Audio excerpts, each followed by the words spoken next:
Welcome to Public Benefit. We're here at Avenidas in downtown Palo Alto, very close to 7 of the 12 POPOs, privately owned public open spaces in Palo Alto. Let's go in. And we're going to follow the red arrows here for wayfinding. It's red tape. So first stop here is, this is called Public Benefit, and the exhibition leads with, if the public does not exercise its power, it risks losing it. And it's a mixed media installation that has eight stops in the experience, and each will bring out different aspects of this phenomenon of how these 12 privately owned public open spaces, these POPOs, were created between 1989 and 2013 through something called PC, or Planned Community Zoning, here in Palo Alto. And it's mixed media. You'll see the different tools used to represent this.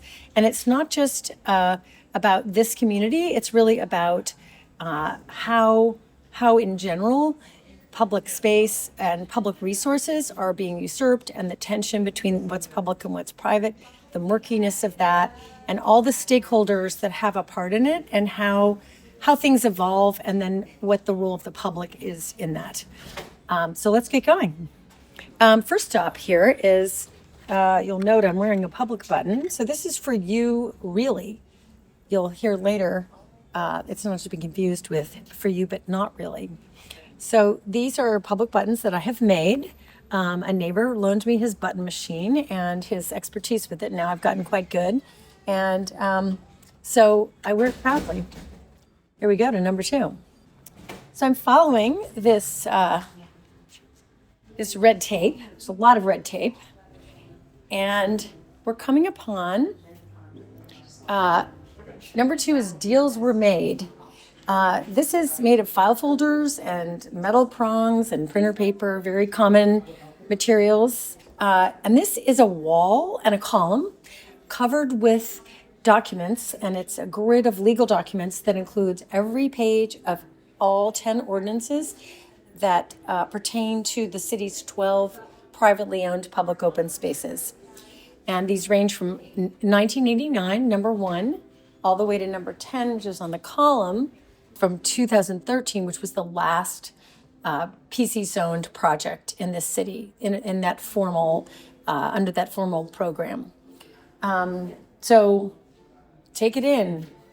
You would need something very tall to read the ones at the top of the 12.5-foot ceiling. And these are, I think, kind of fun, playful, gestural metal prongs that to me mimic the arms of the council members or the public speaking their piece at oral communications, or in general the gesticulation and expression of points of view with lots of different characters. So here we go. And we're passing, by the way, some input from members of the community, members of the public, who wanted to share their thoughts on what the city council should know, how we might use these spaces, and what some signage could look like to be effective in letting people know about these spaces. Now we're rounding the bend. You just take a deep breath as we decompress from all those documents. And we're coming up on, you'll see a Day of the Dead display. That's part of the Avenidas community work here. And this one is called For You, But Not Really, in contrast to For You Really.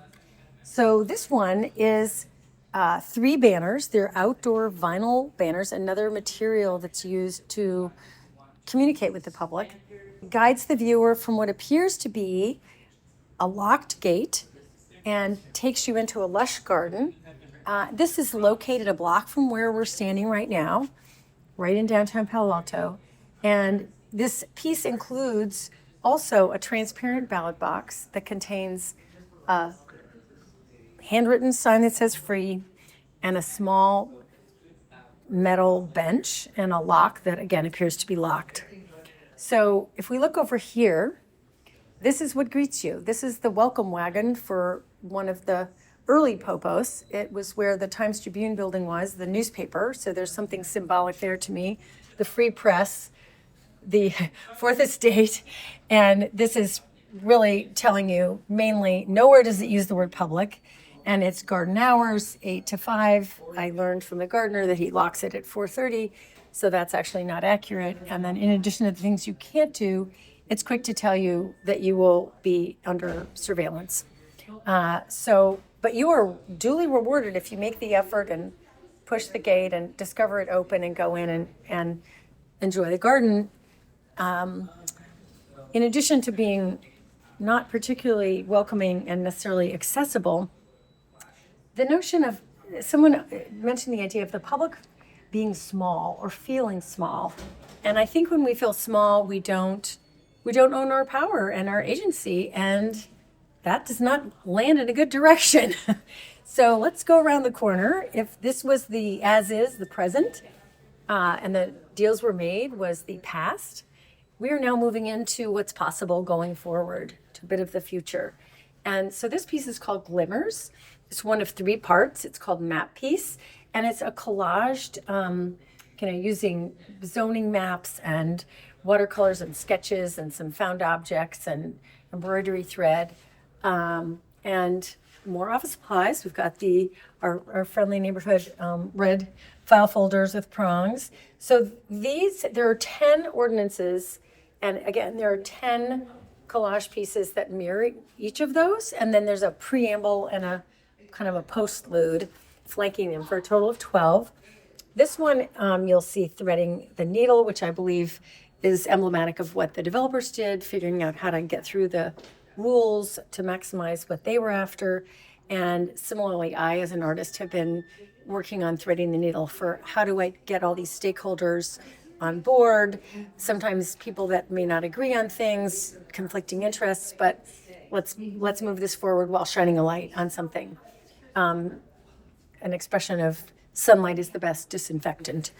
These are translucent but not transparent, and are all meant to be opened and explored. And there's another one up here, like this has 2 spaces, triangles, little corners of the building.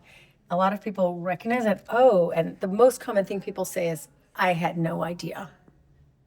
And they often live there. This is a score, a Yoko Ono style score that I wrote for performance, which I did at this location.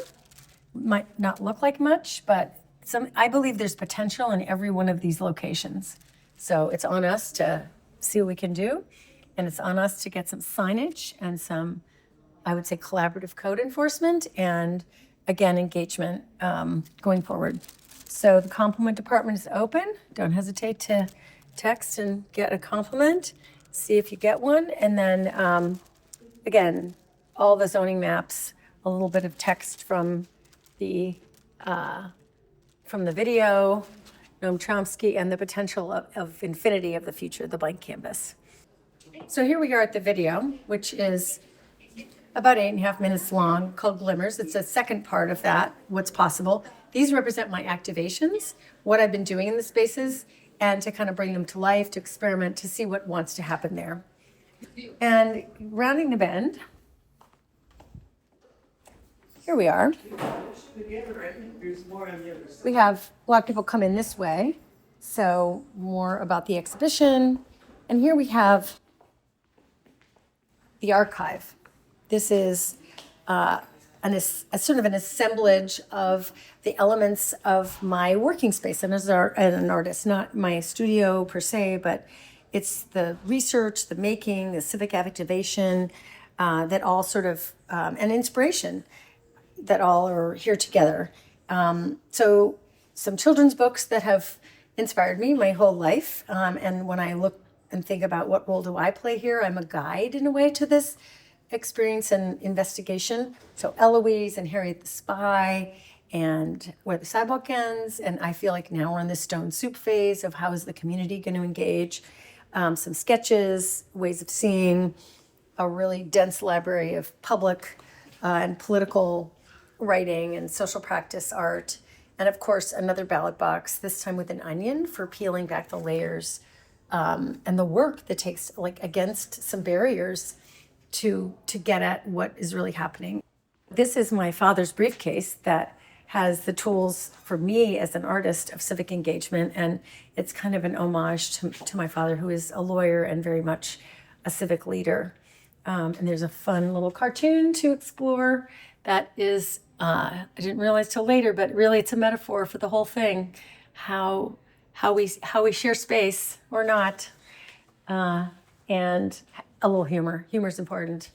So let's keep going. Down here, we come to a very fun red tape intersection. Somebody did take my napkins. I'm just different, so that's not so good. Here we go. Around the bend. And here we go. This is the final segment of Glimmers. You are welcome. It's a plaque. There's a plaque that's featured quite prominently in the video at Ramona Plaza. It's also just very much a contrary message to these gates and locks and renamed plazas. It's you are welcome. You are welcome here. You are not unwelcome, as other signs indicate. I used a plaque because of the references to plaques, just the sort of permanence and gravitas of a plaque that indicates this is true, this is lasting, this is what you need to know. And there's an honoring to me in a plaque as well. So this one couldn't hang on the wall because it's too heavy. So it's hanging instead. It's on its own brick wall. And this one also is a little bit of a nod to, if the developers were to say thank you, this is the public saying you're welcome. It's also making very specific about who is you. You is the public, and the public is you. It's not an abstraction. Last stop. Here we go.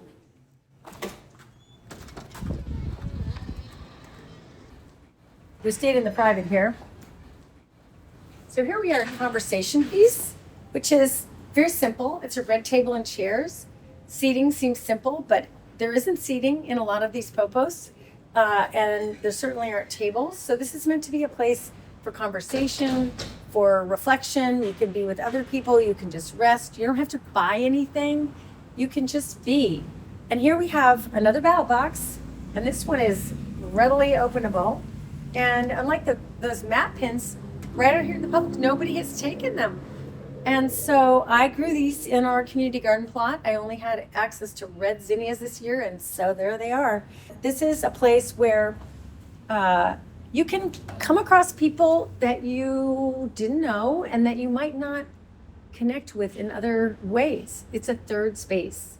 So I can't wait to see what happens in the popos out in the community, and how this idea might be of interest to people in other communities who have other public-private tensions or usurpation of public resources and spaces, and also see how it makes us think and how it makes us ultimately, as the public, exercise our power.